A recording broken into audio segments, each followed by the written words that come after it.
So, welcome to Mission in Motion, A Minute with Maxwell, the podcast where we connect people, purpose, and possibility by highlighting leaders, innovators, and change makers who are strengthening healthcare, seniors living, and community services across Canada.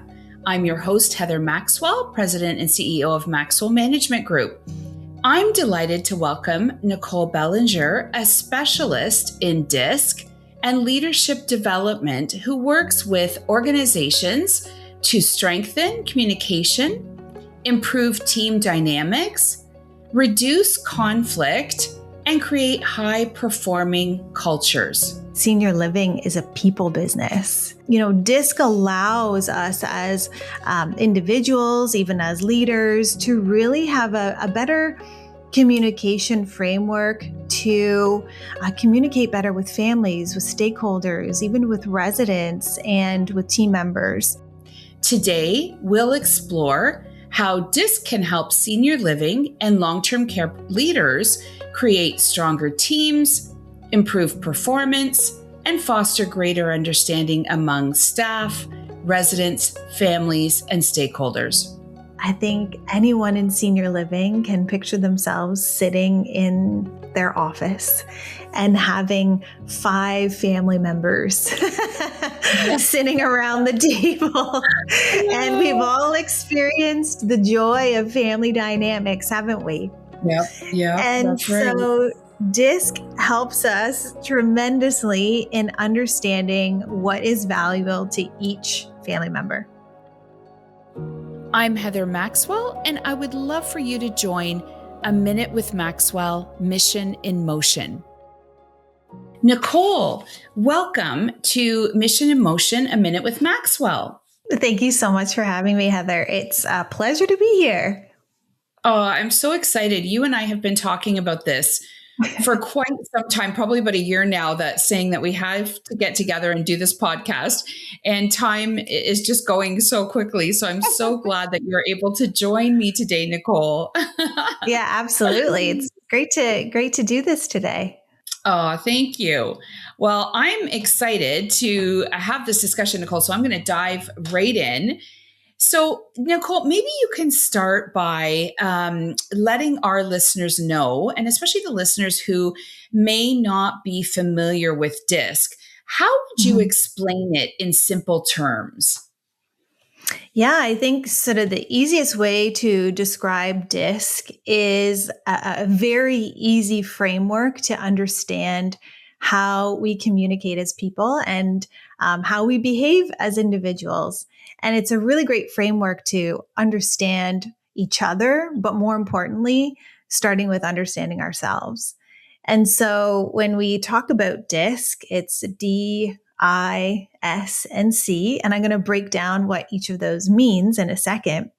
But at the core of DISC, it really came about by Dr. Marston in the 1920s. And, he published a work called The Emotions of Normal People. And that may not fly today, that work today. So it's really commercialized over the years. And so we've commercialized it to be an assessment tool. So individuals might have experienced DISC when they're potentially interviewing for a job and they get sent a DISC assessment. So what is this assessment and what is it going to tell us?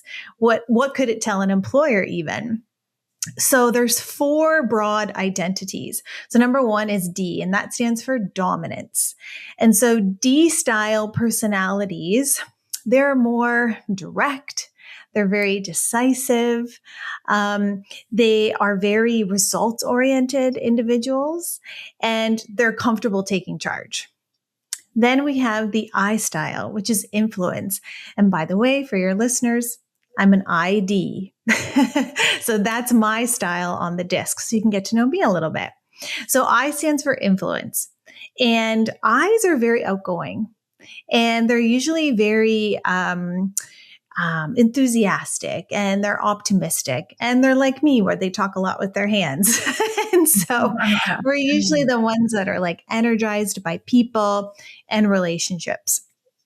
And so I's have a strong tendency to want to be collaborators. So that's how you can identify I's in the room. And then you have the S, and S stands for steadiness. And I call them the steady eddies in the room. And I love the S style because these folks are the most patient, supportive. They bring the harmony and again, that collaboration aspect into the room in teams. And so they're typically the ones that want to be the peacemakers. And so they want to keep that harmony amongst the group. So S's are key to a great culture. And then you have C, which some DISC assessments will call it like conscientiousness or compliance. I like to go with compliance. I think that's a better descriptor for the C, because the C's are very analytical and they love to drill into the data and they're very detail oriented people. So these folks are usually very task oriented and precise. So you can see how all of those DISC profiles, when you get them into a room or you get them onto a team, how those dynamics will work together. And, it's really interesting just to see those dynamics play out, whether it's on a team or amongst families, even when we talk about senior living. Yes, that is so interesting, Nicole. I believe I'm a DI, so that's very interesting. And we need the thing is though is that we need all four styles in the workplace, right? It's very important that we have these different styles in the workplace. And so, why do you think DISC is especially useful in seniors living, long-term care, and healthcare environments? Yeah, I think it's especially useful in senior living environments because fundamentally, senior living is a people business. And so, DISC allows us as individuals, even as leaders, to really have a better communication framework to communicate better with families, with stakeholders, even with residents and with team members. And so, we're hearing a lot. There's a lot of buzz in the world right now around, employee engagement and retention and burnout and psychological safety, right? These buzzwords are coming up more and more. And one result that's being published a lot that I keep seeing pop up after article is this terrible percentage of engagement, right? Yeah. Like it's crazy. Gallup has published this global report on engagement, saying that, we're at 20% engagement across the globe.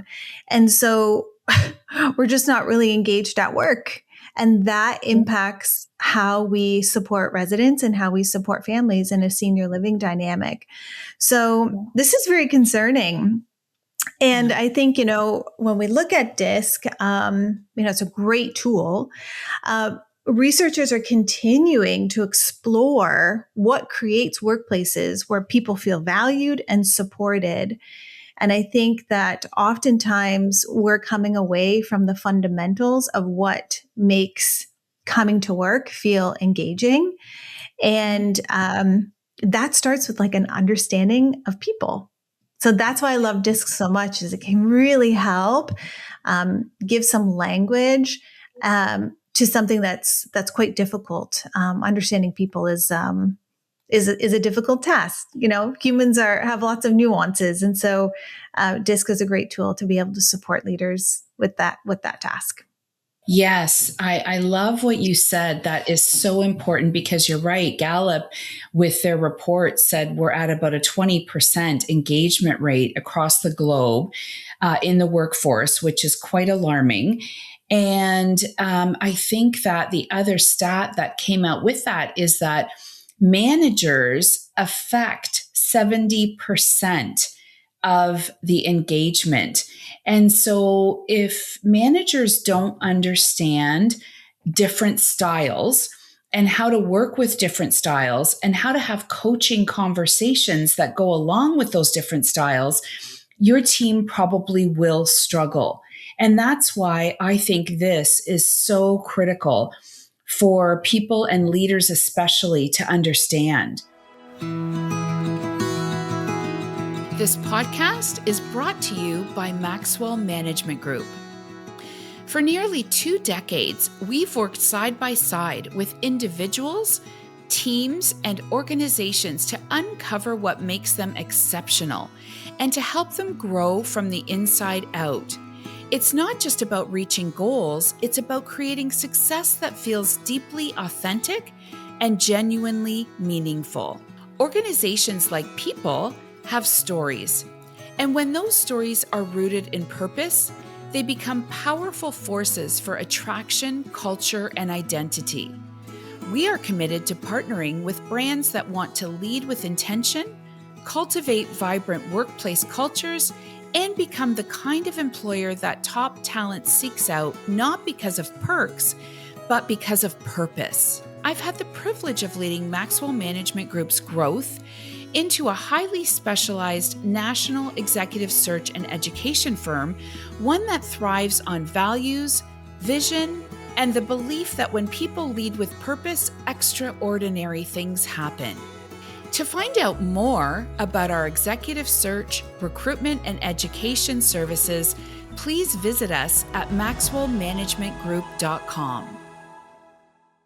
Nicole, can you give an example of how different DISC styles might show up on a senior living or healthcare leadership team?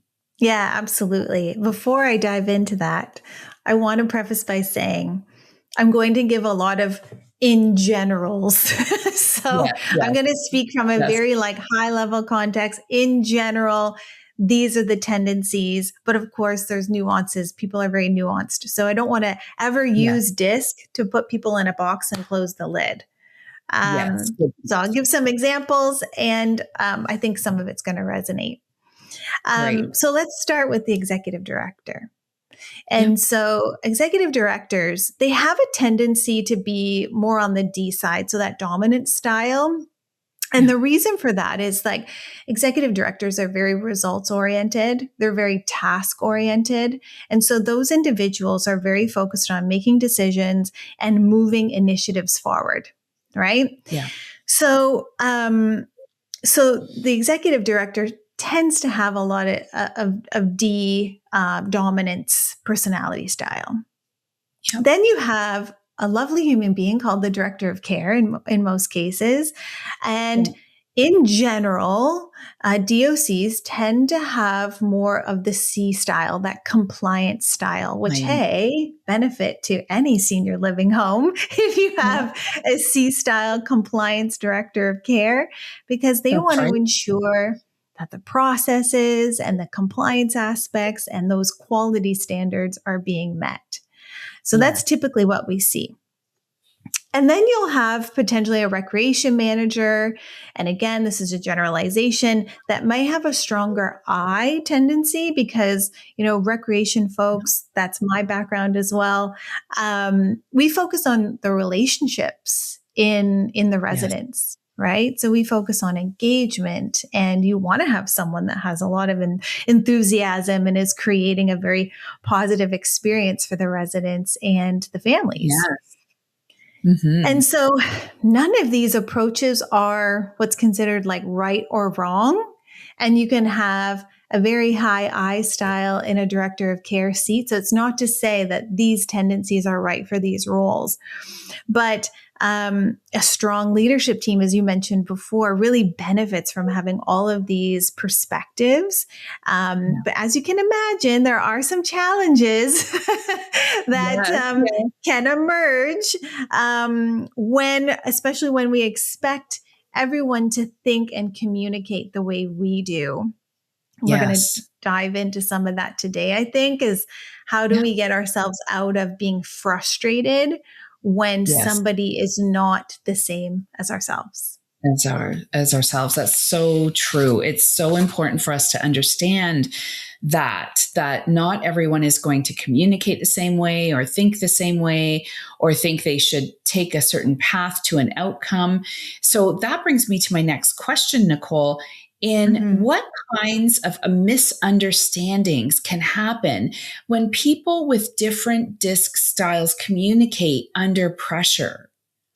Well, pressure is unique in DISC because what ends up happening is that pressure tends to amplify our natural tendencies as human beings.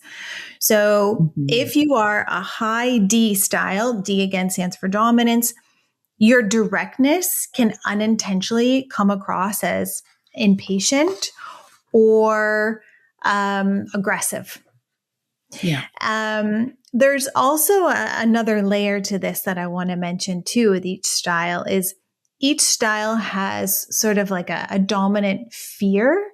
And so typically when we're talking about being in fear with each style, the Ds tend to get a little razzled if they feel like they're going to be taken advantage of. And so that's really important to know when you're interacting with all these styles, especially within a workplace, is that you can understand where some behavior is coming through as, so we can be a little bit more empathetic towards a leader who is a D, because that fear-based emotion could be coming out and causing some disruption, but not intentionally. Yes. Then we have the I, and under fear and pressure, they might focus so much on the possibility of like fixing it that they're not focused on, like they're overlooking the details. So high I's tend to go, it's okay, we can fix this. And they tend to think very broadly and think about the possibilities instead of like getting down to fixing a problem. And the I's biggest fear is not being accepted. So if they're ever acting a certain way, it's usually because they really want to be welcomed into a team environment. Right. And then you have the S, and S again stands for steadiness. They want to maintain the harmony. So in a situation where there could be conflict or fear, they're the peacekeepers. And so we love the S because they can keep us grounded. Right. The S's biggest fear is change. So one thing to be really mindful of in a time of, say, disruption is sudden change for an S can throw them completely off course. So leaders it's really beneficial to have this insight when you're leading a team. Who are my S's? Because if I throw change out there, who's going to react? Right? Yes. And then your C folks, the compliance folks, I mean, they are the ones that are really looking at risk. And so they typically want to take like immediate action because they want to get out of this risk phase. Yeah. And so their tendency is to fear risk and to fear criticism because they want to be very precise in their work. So there's some examples. And so that's so interesting, Nicole, because sometimes when we hear that the executive director and the director of care are not really seeing eye to eye and they might be butting heads, it's really good to think about their styles, which again, this is a bit of a generalization, but the executive director could be a high D style and the director of care could be a high C compliance style. So dominance and compliance. And one is seeing things, the director of care is seeing things from a risk perspective, like, oh my goodness, we don't want risk. We don't want to take that risk. We want to stay in compliance.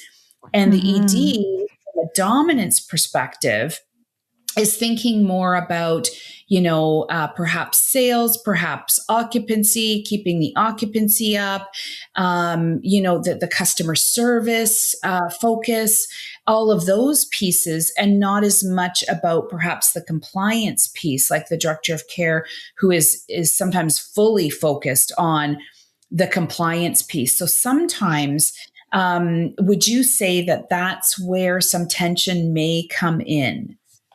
No, absolutely. That's a prime example of where it comes in, probably the most.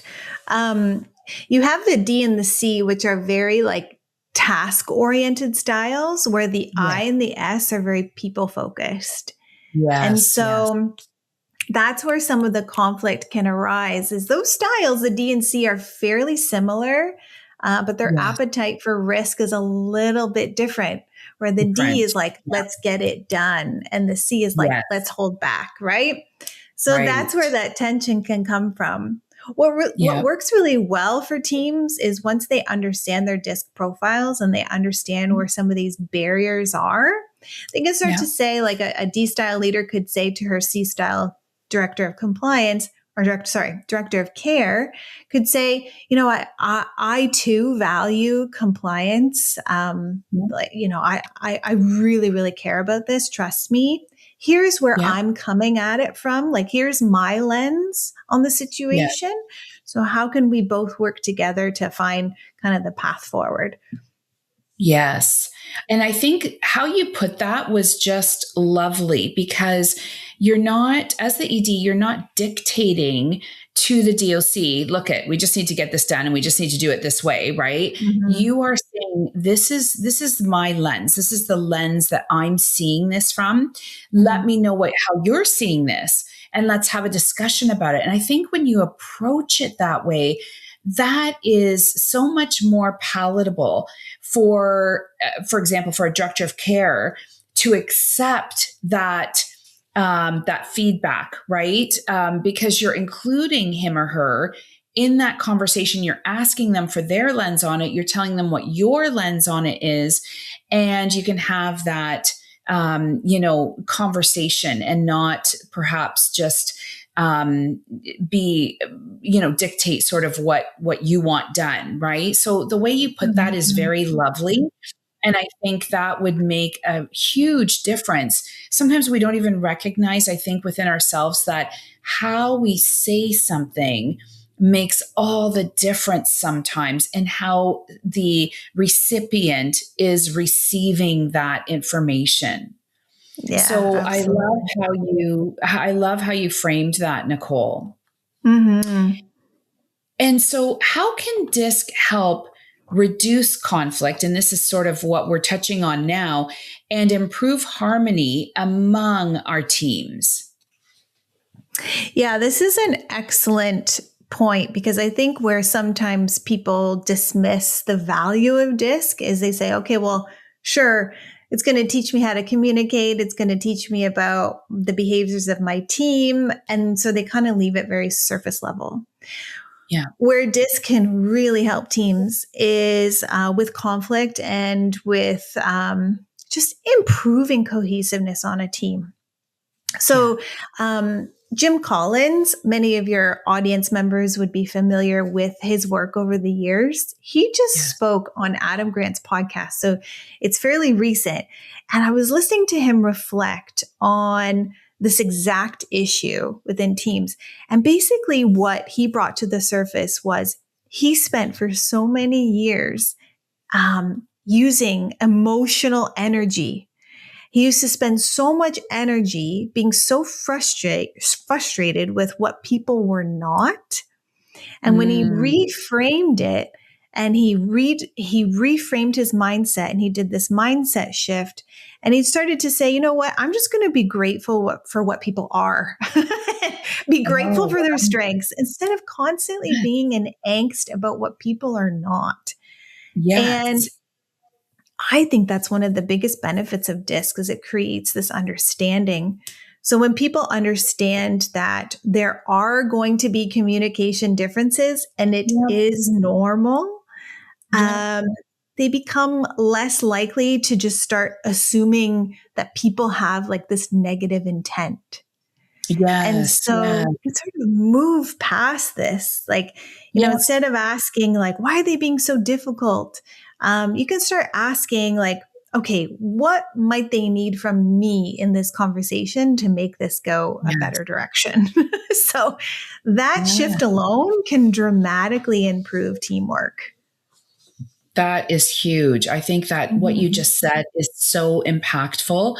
And that's what we have to, that's how we should be thinking when we're approaching some of these more difficult, perhaps more difficult conversations.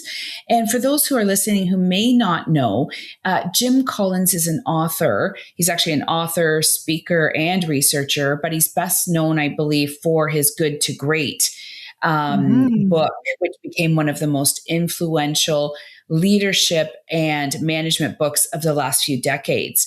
So that's interesting. I'll have to listen to that podcast that you were mentioning. I would love to hear what he says about that. So, how can DISC then, Nicole, support communication, not only internally with team members, but also externally with families, residents, and other stakeholders? Hmm. Yeah, I think the same principles apply whether you're working in a team environment or with family members. So Yeah. I think anyone in senior living can picture themselves sitting in their office and having five family members Yeah. sitting around the table. And we've all experienced the joy of family dynamics, haven't we? Yep. Yep. And That's right. so DISC helps us tremendously in understanding what is valuable to each family member.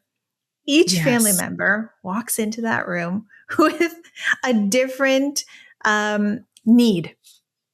And so Yes. you may have like an adult daughter who is just demanding like quick answers and wants complete confidence that everything's going to be okay.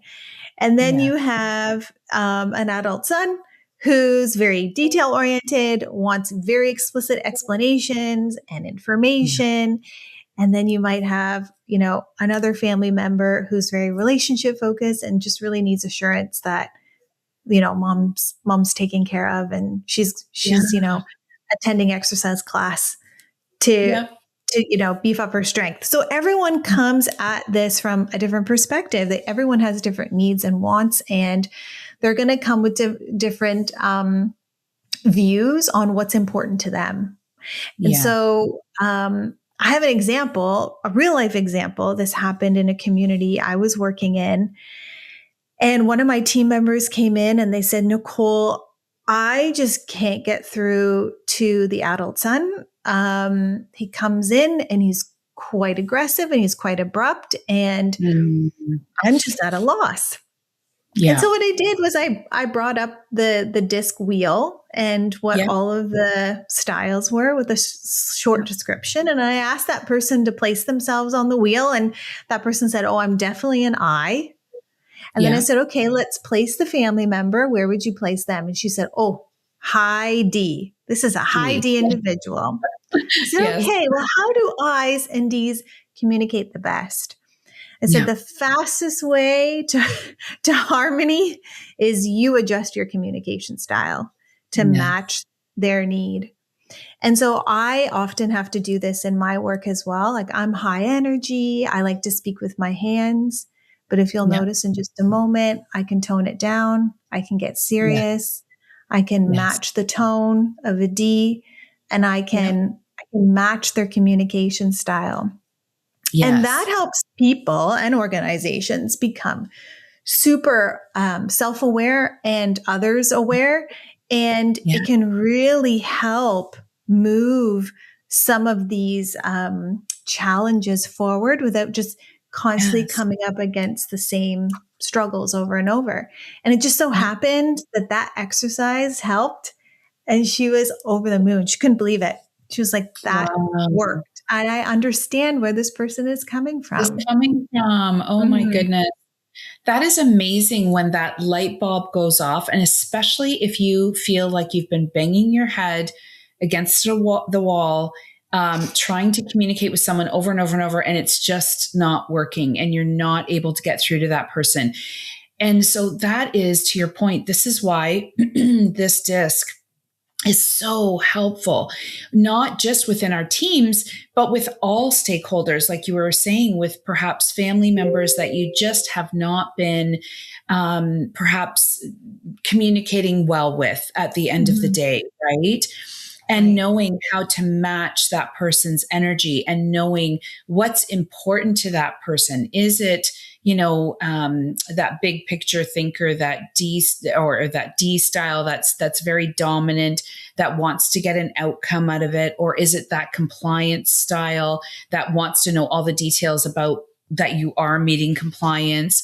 Right. Or the S that's just the steady person. Like when you have these, I think when you understand these styles, it just makes your life easier because then you know how to approach that person and you know what that person really is looking for from you.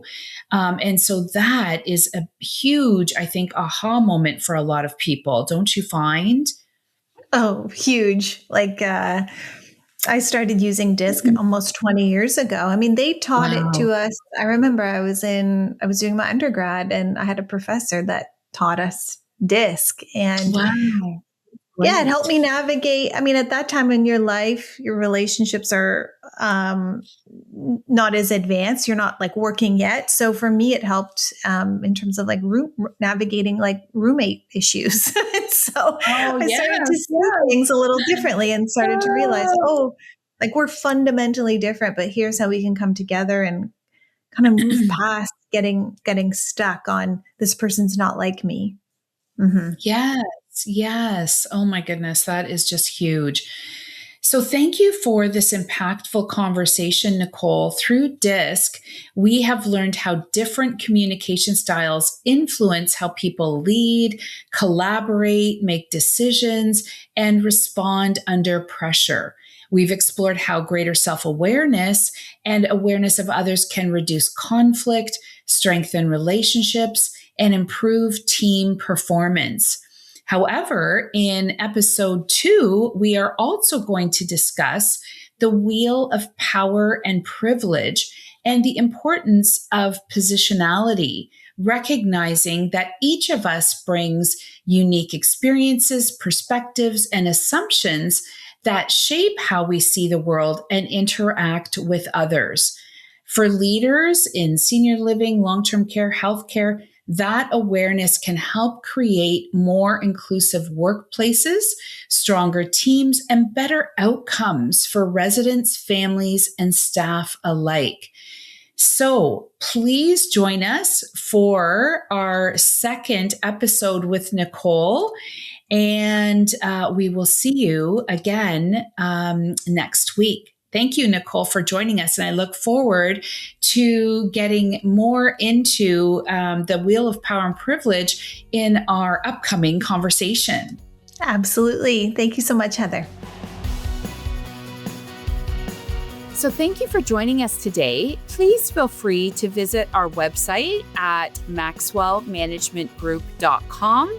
And also, please like and subscribe to our podcast wherever you download podcasts.